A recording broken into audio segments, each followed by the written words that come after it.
प्रभु यीशु मसीह के मधुर और मीठे नाम में आप सभी को जय मसीह की। अजीजों, परमेश्वर ने हमें एक और मौका दिया है कि उसके वचनों से हम समझ सकें और उस पर चल सकें। मैं परमेश्वर का धन्यवाद करता हूं कि हम सबको परमेश्वर ने आज तक सुरक्षित रखा है और परमेश्वर से हम सभी दुआ करते हैं कि उसमें हम बने रहें। और मैं सर्वप्रथम इस समय पर जो दुनिया के अंदर कोरोना वायरस से जो महामारी फैली हुई है उसके लिए परमेश्वर से दुआ मांगता हूं और हम सभी परमेश्वर से ये बात के लिए दुआ करें कि परमेश्वर इस महामारी से जल्द इस संसार को निजात दिलाए। और विशेष तौर से मैं धन्यवाद करना चाहता हूं उन सभी नर्सिंग स्टाफ का, उन सभी पुलिस कर्मियों का और उन सभी शिक्षकों का जिन्होंने निस्वार्थ भावना से अपनी सेवाएं आज तक दी है और आगे भी देते रहेंगे।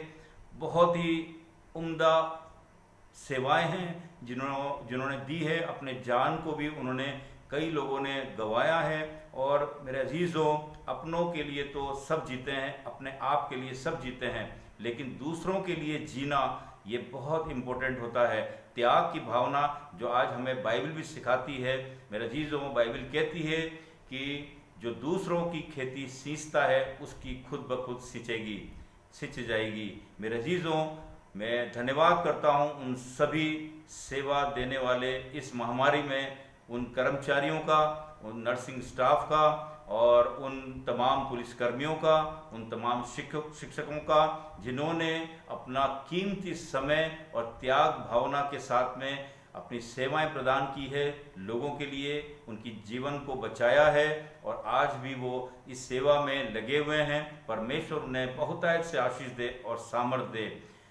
धन्यवाद। मैं अब आज के वचन की ओर चलना चाहूँगा और परमेश्वर से ये प्रार्थना करता हूँ कि परमेश्वर मुझको इस वचन को सुनाने की सामर्थ दे और जितने भी जन, प्रभु के विश्वासी जन इन वचनों को सुनते हैं उन तमाम लोगों को सुनने की और उस पर चलने की सामर्थ प्रदान करे। अजीज़ों, पवित्र शास्त्र के अंदर से जो परमेश्वर ने मुझे आयत दी है वो इस प्रकार से है। रोमियो और उसका 11वां अध्याय। यहाँ पर 2-3 बड़ी सुंदर आयत परमेश्वर ने आज मुझे दी है कि मैं आज के वचन में उनको पढ़ करके आप तक सुना सकूं। रोमियो उसका 11वां अध्याय और उसकी जो है 15वीं आयत वो ये बोलती है, क्योंकि जब उनका त्याग दिया जाना जगत के मिलाप का कारण हुआ तो क्या उनका ग्रहण किया जाना मरे हुओं में से जी उठने के बराबर न होगा। और यहीं पर मेरे अजीज़ों, जो इसकी 32वीं आयत है वो यहाँ यह बोलती है, क्योंकि परमेश्वर ने सबको आज्ञा उल्लंघन का बंदी बनाकर रखा ताकि वो सब पर दया करे। और इसी प्रकार मेरे अजीज़ों, एक बहुत सुंदर आयत जो परमेश्वर ने मुझे दी है, 2 तिमोथियुस और उसका 2 अध्याय और उसके 24 और 25 आयत में ये लिखा है, प्रभु के दास को झगड़ालू नहीं होना चाहिए, पर वो सबके साथ कोमल और शिक्षा में निपुण और सहनशील हो। 25वीं आयत ये बोलती है, वो विरोधियों को नम्रता से समझाए, क्या जाने परमेश्वर उन्हें मन फिराव का मन दे कि वे भी सत्य को पहचाने और इसके द्वारा उसकी इच्छा पूरी करने के लिए सचेत होकर शैतान के फंदे से छूट जाएं।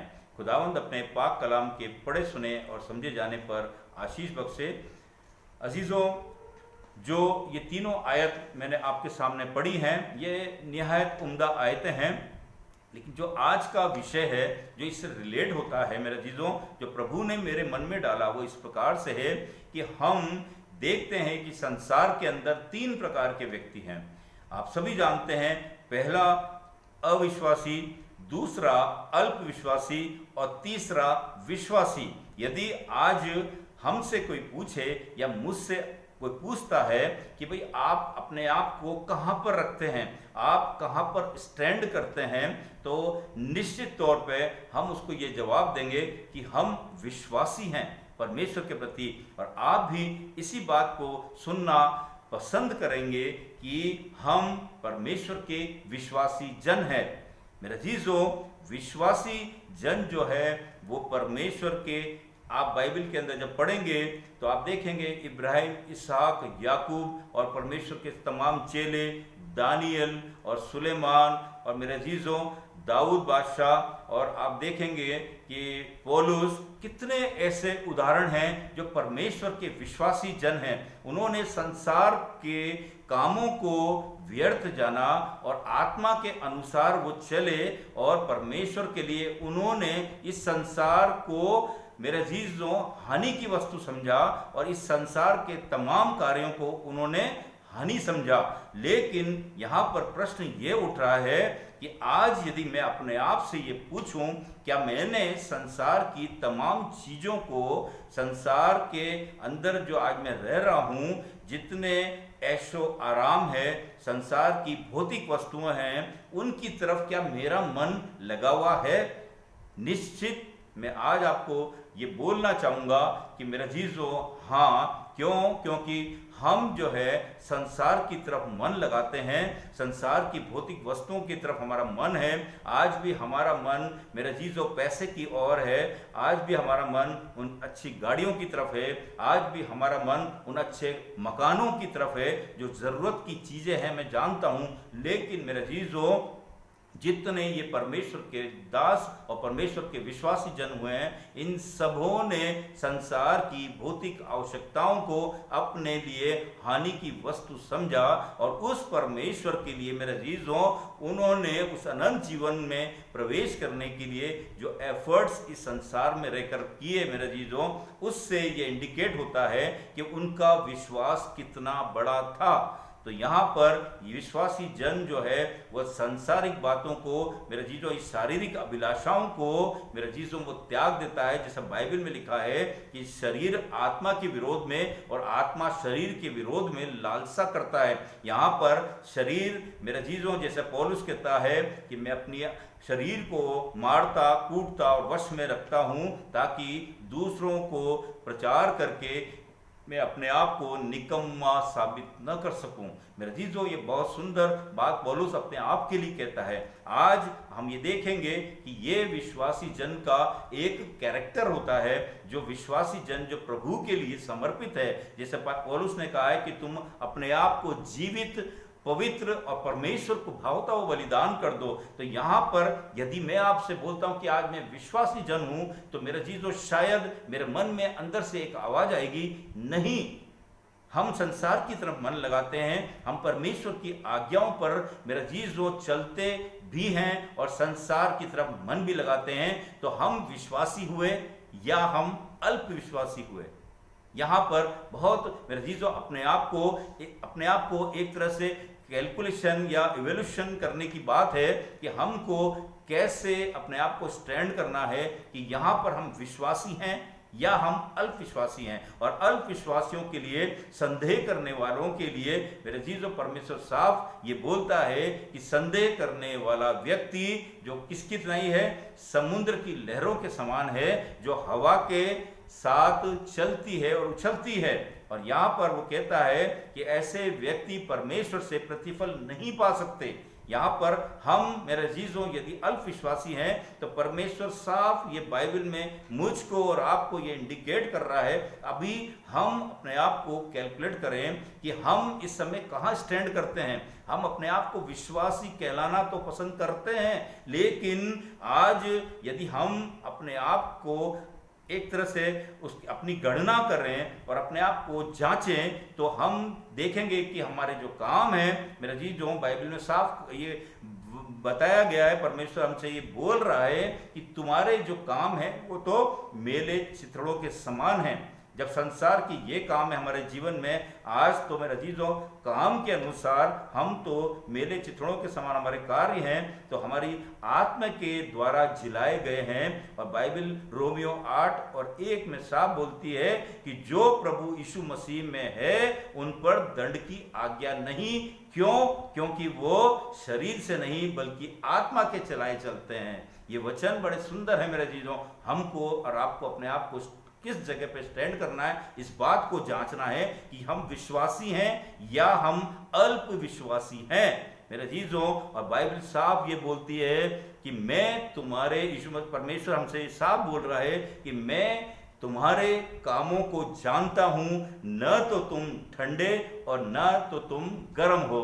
और भला होता कि या तो तुम ठंडे होते या तुम गर्म होते, इसलिए कि तुम ना तो ठंडे हो और ना तुम गर्म हो, मैं अपने मुख से तुम्हें उगलने पर हूं। ये बाइबल हमें बता रही है मेरे चीजों। तो हमको अपने आप को जांचना है कि हम विश्वासी तो कहला रहे हैं, हम परमेश्वर पर विश्वास कर रहे हैं क्या संदेह के साथ? यदि हम संदेह के साथ विश्वास करते हैं, संसार की तरफ मन लगाते हैं, तो फिर हम अल्प विश्वासी हुए। हमारी स्थिति उस जाल में फंसी हुई चिड़िया के समान है जो ऊपर तो उठना चाह रही है, लेकिन उस जाल में फड़फड़ा करके जाल उसको नीचे की तरफ, संसार की तरफ खींच रहा है। यह हकीकत बात है मेरे जीजों। और अविश्वासी वो लोग हैं जिन्होंने यीशु मसीह को, परमेश्वर को अभी तक नहीं जाना, लेकिन प्रोबेबिलिटी उनकी, यदि परमेश्वर को जानते हैं या परमेश्वर पर विश्वास लाते हैं, तो मेरे जीजों हम अल्प विश्वासियों की स्थिति से कहीं अधिक उनकी अच्छी स्थिति हो सकती है। क्यों? क्योंकि जब वो परमेश्वर पर विश्वास करते हैं तो 100% विश्वास करते हैं, जैसा उस डाकू ने जो परमेश्वर के पास लटका हुआ था, और जब उसने परमेश्वर पर विश्वास, यीशु मसीह पर विश्वास किया और उसने ये कहा कि हे प्रभु, यदि जब तू अपनी बादशाहत में आए तो मुझ पापी पर दया करना, तो यीशु मसीह ने उसी समय उसके विश्वास के कारण, उसी विश्वास के कारण उसको ये बोला था कि तू आज ही मेरे साथ स्वर्ग लोक में होगा। मेरे जी, जो जिस व्यक्ति ने जीवन भर घृणित कार्य किए, जिस व्यक्ति ने न जाने क्या क्या गलत काम किए थे, जिसकी सजा उसको पाप के अनुसार उस क्रूस पर मिल रही थी मेरे जीजों, लेकिन उसने यीशु मसीह पर विश्वास किया और उससे ये गुजारिश करी कि जब तो अपनी बादशाहत में आए तो मुझ पापी पर दया करना। यीशु मसीह ने उसी समय पर उसको ये बात बोल दी, उसका रिजर्वेशन पक्का कर दिया कि तो आज ही मेरे साथ स्वर्ग लोक में होगा। मेरे जीजों, आज मुझको और आपको यही गौर करना है कि हम विश्वासी हैं, हम अल्प विश्वासी हैं या हम अविश्वासी हैं। निश्चित हम विश्वासी हैं, लेकिन हमारे कार्य नहीं बोल रहे हैं कि हम विश्वासी हैं। हमारा मन संसार की तरफ है। मेरे जीजों, हम परमेश्वर पर विश्वास तो कर रहे हैं, लेकिन संदेह के साथ, इसीलिए हमारी प्रार्थनाएं पूरी नहीं हो पा रही है। इसीलिए मेरे जीजों, हम अपने आप को पूरी तरह से न तो गर्म कर पा रहे हैं, न ठंडा कर पा रहे हैं, हम गुनगुने हैं मेरे जीजों। और परमेश्वर बोलता है क्योंकि तुम गुनगुने हो और मैं तुम्हें अपने मुंह से उगलने पर हूं।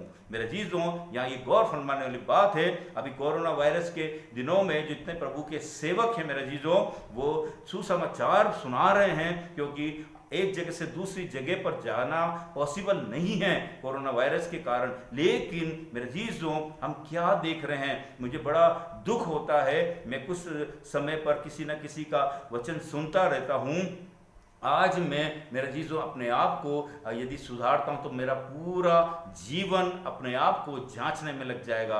लेकिन मेरे जीजों, कहीं जब वो सुसमाचार सुनाया जाता है मेरे जीजों, तो कुछ लोग जो होते हैं ये बातें करते हैं कि भाई ऑनलाइन वीडियो से, फेसबुक के जरिए परमेश्वर का वचन सुनाया जाए। क्यों? क्योंकि उसके वचन जो है घरों पर सुनने को नहीं मिल पा रहे हैं और प्रभु के सेवक हर जगह वचनों को बांट रहे हैं। लेकिन वहीं पर ये सुनने को है कि आज इतने वचन जब सुनने को मिलते हैं तो कुछ लोग ये बातें करते हैं कि हो ये देखो, ये प्रभु के सेवक बन रहे हैं, ये लोग ये काम कर रहे हैं, और हम वहां गए तो ये पादरी ऐसा कर रहा है, वो पास्टर ऐसा कर रहा है। नहीं मेरे अजीजों, हमको अपने आप को जांचना है। मुझे दुख होता है कि हम मेरे अजीजों सांसारिक रूप से हम जो हैं वो पापी हैं और हमारे काम मेले चित्रों के समान हैं। और मेरे जीजों, परमेश्वर साफ ये बात बोलता है कि संसार से यदि तुम प्रेम रखते हो, यदि तुम संसार के हो तो मेरे नहीं हो। ये बाइबल हमको वचन के द्वारा बता रही है, आगाह कर रही है मेरे जीजों। और यहाँ पर मैंने जब देखा कि प्रभु के दास को जैसे वचन में पढ़ा कि कैसे सहनशील होना चाहिए और उसको मेरे जीजों शिक्षा के अंदर निपुण होना चाहिए, उसको मेरे जीजों कैसे कोमल होना चाहिए, ये साफ ये आयत बता रही है, ताकि जब हम किसी दूसरे को वचन सुनाते हैं तो क्या जाने वो व्यक्ति जो चाहे वो हमारे विरोध में हो, हम जब उसको समझाएंगे प्यार से तो वो व्यक्ति जो है सचेत अवस्था में आके उस परमेश्वर के लिए मेरे जीजों उसका मन जो है फिर जाए और वो उस फंदे से जो शैतान का है बच जाए। मेरे जीजों, जब हम ये बोलते हैं प्रभु के सेवक होकर के, सभी रोमियो में साफ लिखा हुआ है कि तुम चलती फिरती पत्रियां हो।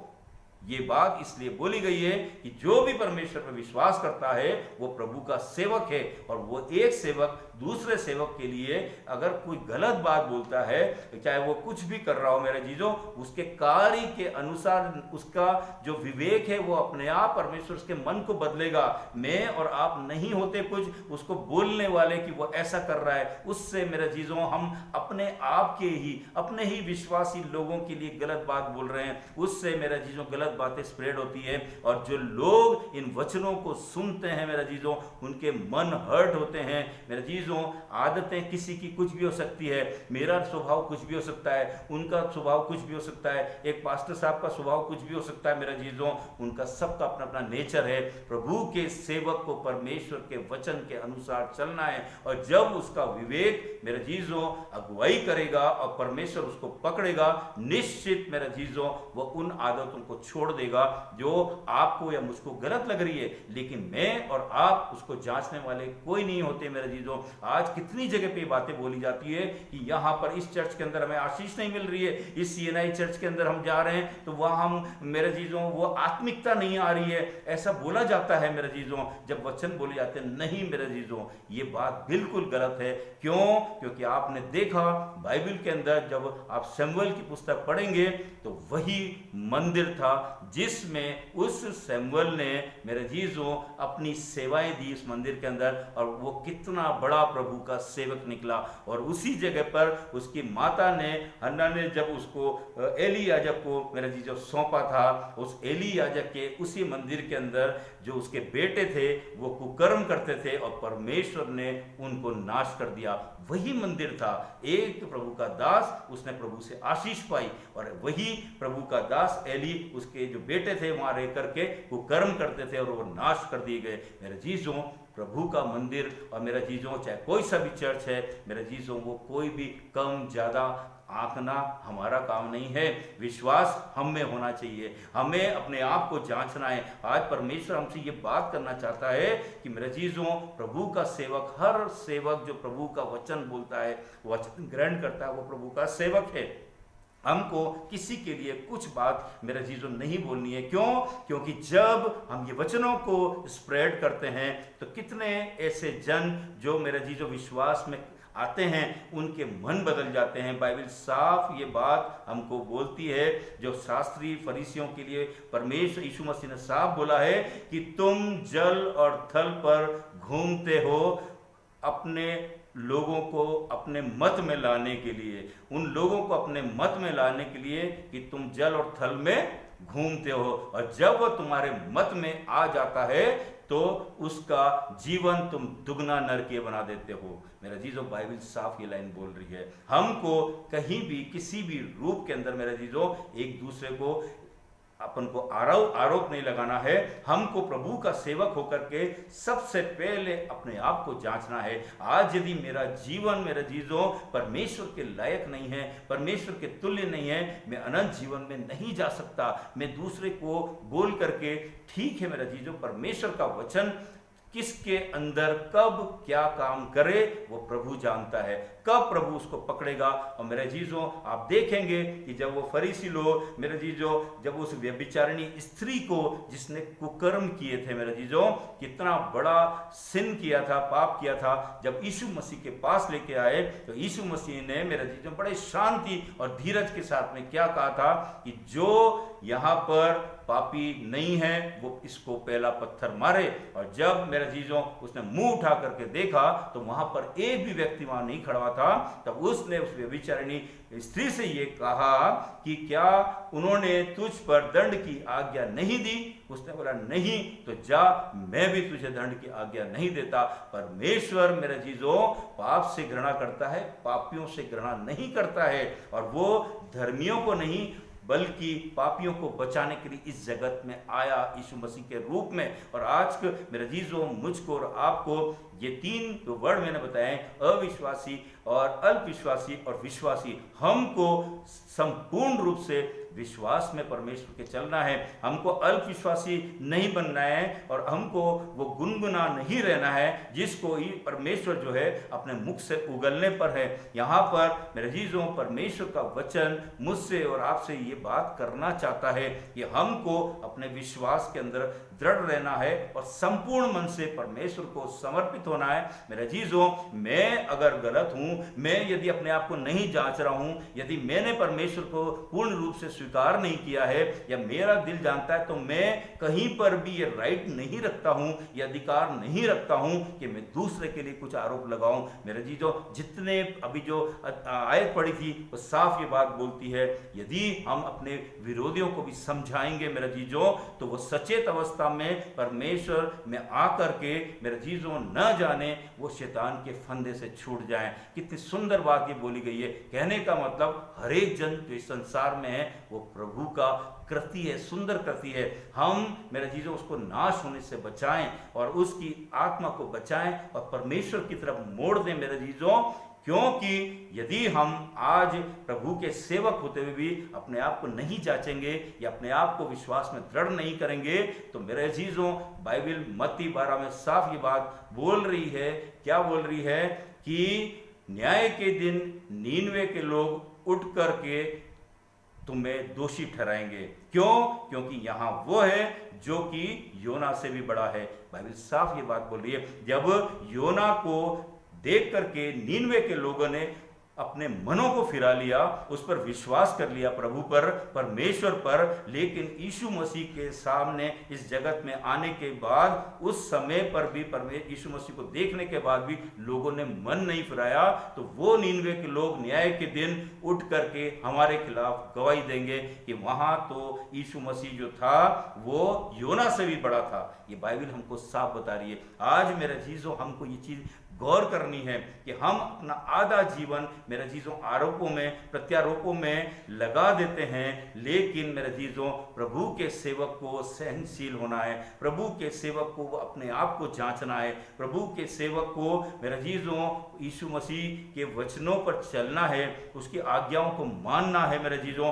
और मेरे अजीजों, जो दूसरा यदि कोई गलती भी करता है, हमें उसको समझाना है। हमको जगह जगह ये नहीं बोलना है कि ये ऐसा है। उससे मेरे अजीजों प्रभु के घर की तौहीन होती है। उससे लोग जब देखते हैं तो वो मेरे अजीजों कंफ्यूज होते हैं कि ये व्यक्ति जो प्रभु का सेवक है वो इसके लिए ये बात कर रहा है। मेरे अजीजों, हर व्यक्ति अपना हिसाब खुद देगा। मैं ये ना बोलूं क्योंकि उसके ने साफ ये रोमियो में बोल रखा है मेरे अजीजों, हम जो हैं वो जंगली हैं और जलपाई, वो जंगली जलपाई है मेरे अजीजों, और हम साटे गए हैं। यदि हम घमंड करेंगे उन डालियों पर तो वो डालियां काट दी जाएंगी मेरे अजीजों। लेकिन ये घमंड ना करना। क्यों? क्योंकि जो जड़ है वो तुझे संभालती है, तू जड़ को नहीं संभाल रहा है। बाइबल साफ बोल रही है, प्रभु यीशु मसीह हमारी जड़ है, ये ध्यान रखना है मेरे अजीजों। हमको विश्वास के अंदर परमेश्वर के नजदीक आने हैं। एक वाक्य मुझे याद आता है, एक छोटी सी कहानी है जिसके आधार पर मैं आपको समझाने की कोशिश करूंगा। एक माँ अपने बेटे से बड़ी परेशान थी, वो नित्य परेशान थी और ये बोलती थी कि वो जो बेटा तू मीठा ज्यादा मत खा, गुड़ ज्यादा मत खा। और वो इतना गुड़ खाता था वो बच्चा, तो मेरे जीजो उसने परेशान होकर के, एक सन्यासी बैठा हुआ था वो जो उसको जानती थी, उसके पास उसको बहुत दूर 10-15 किलोमीटर दूर लेके गई कि न जाने उससे मैं ये बात करूं और वो कोई ऐसा नुस्खा दे दे कि इसका मीठा खाना छूट जाए। तो वो जब उस माँ उसको इतनी दूर उस सन्यासी पर लेके जाती है तो उसको बोलती है कि हे गुरुवर, कि मेरी समस्या का समाधान कर। उसने बोला, हे नारी बता तेरी क्या समस्या है? ये जो मेरा बेटा है ये इतना गुड़ खाता है, इसको नुकसान करता है, मैं इसको नित्य समझाती हूँ, नहीं मानता है। उसने बोला, तू गुरुवर इसकी ये जो आदत है इसको तू छुड़ा दे। तो वो बोलता है कि तू जा नारी, अपने बच्चे के साथ में कल फिर आना। वो जो बड़े उम्मीद के साथ में वो जो नारी थी मेरे अजीजों वो जाती है और अगले दिन वो वापस से वही 12-15 किलोमीटर चल करके उस सन्यासी के पास आती है। और उस समय पर वो सन्यासी से जब वापस बोलती है कि तू बता क्या गुरु ज्ञान इस बच्चे को देना चाहता है? उसने बोला, बेटा मैं बोल रहा हूं तू कल से गुड़ नहीं खाना और तू कल से बिल्कुल गुड़ नहीं खाएगा। तो वो नारी जो थी वो उस सन्यासी से ये बात बोलती कि हे गुरुवर, इतनी सी बात बोलने के लिए तूने मुझे आज फिर बुलाया और मैं इतनी दूर से ये बात सुनने के लिए तेरे पास आई। ये बात तू कल भी बोल सकता था, लेकिन उस गुरु ने ये बात उस नारी को बताई कि जो मैं कल बोल सकता था आज इसलिए बोल रहा हूं क्योंकि मैं कल खुद गुड़ खाता था, और जब मैंने उस गुड़ खाने की आदत को छोड़ा, आज मैं ये राइट रखता हूँ, ये अधिकार रखता हूँ कि तू गुड़ मत खा। मेरा जीवन कितनी सुंदर बात है। जब तक हम अपने आप को जांच नहीं लें, जब तक हम अपने आप को न बदल लें, मेरा जीवन हम अधिकार नहीं रखते हैं कि हम दूसरे को बोलें कि तू अच्छा बन, तू ये कर, तू ऐसा है, ये चर्च ऐसा है, ये कलीसिया के लोग ऐसे हैं, ये पादरी साहब ऐसे नहीं। मेरे जीजो, हमको अपने आप को जांचना है, और हमको ये 3 कैटेगरी में से सबसे आगे की जो कैटेगरी है विश्वास की कैटेगरी, हमें विश्वासी बनना है, हमें अल्प विश्वास में नहीं रहना है, और उस अनंत जीवन में जाने के लिए मेरे जीजो हमको उसमें प्रवेश करने के लिए हमको पूर्ण रूप से अपने आप को विश्वास में दृढ़ करना है।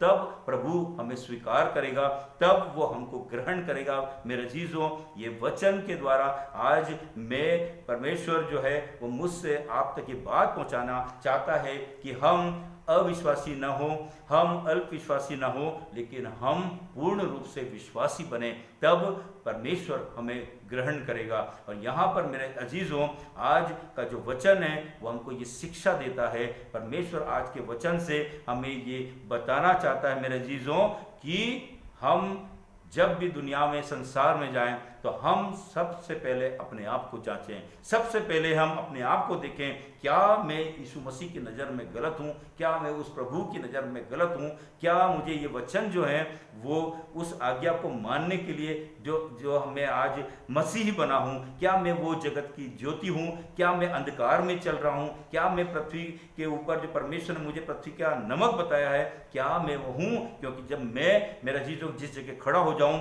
और वहाँ पर अन्यजाति के लोग जब मुझे देखें तो वो जाने कि निश्चित ये मसीही है, और निश्चित ये परमेश्वर के वचन पर चलने वाला है, और मुझको देख करके वो मन फिराए, मेरी आदतों को देख के, मेरे स्वभाव को देख करके वो अपने आप को बदल ले। मेरे जीजों, तुम पाँव जहाँ रख दो फूल वहीं खिल जाए, तुम पाँव वहाँ रख दो फूल वहीं खिल जाए, जो कंकड़ भी तुमको छू जाए वो हीरा मोती बन जाए। मेरे जीजों, बाइबल ये बता रही है, यदि एक पत्थर भी जो किसी काम का नहीं है वो तुमको छू जाए, तुम्हारा जीवन ऐसा होना चाहिए। आज हमको परमेश्वर इन वचनों के द्वारा ये बताना चाह रहा है कि मेरा जीवन ऐसा हो कि जहाँ पर मैं खड़ा हो जाऊँ, वहाँ यदि मुझे एक अविश्वासी जन भी मेरा जीवन मेरे संपर्क में आ जाए, वो विश्वास में इतना दृढ़ हो जाए, मेरा जीवन ऐसा होना चाहिए, मेरा जीवन, मेरा जीजों, उसको इतना ग्रहण योग्य हो, वो मेरे स्वभाव को ऐसा, मेरा जीजों, परिवर्तित करके अपने आप को ऐसा बदल ले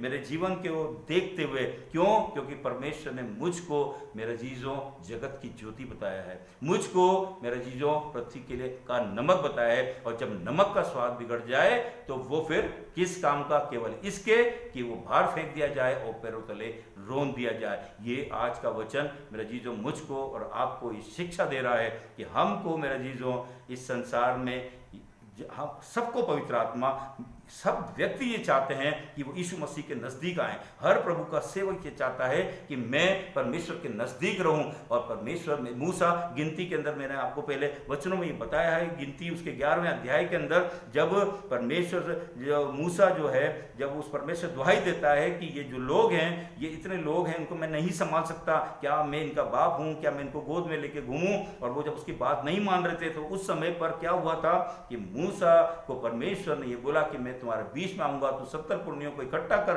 वहां पर 2 सेवक, मेरा जीजो, आपने देखा कि 2 सेवक जब वो छावनी में रह गए थे, और जब वो वहां नहीं पहुंचे, वहीं पर नबूवत करने लगे, तो उनको एक सेवक ने आके दौड़ करके इस बात को बताया मूसा को, और वहां पर जब यहोशू ने उसको बोला कि तू इनको नबूवत करने से रोक, तो मूसा ने क्या जवाब दिया? गिनती की पुस्तक उसके 11वें अध्याय में आप पढ़ेंगे, मूसा ने ये जवाब दिया कि तू क्या मेरे कारण जलता है?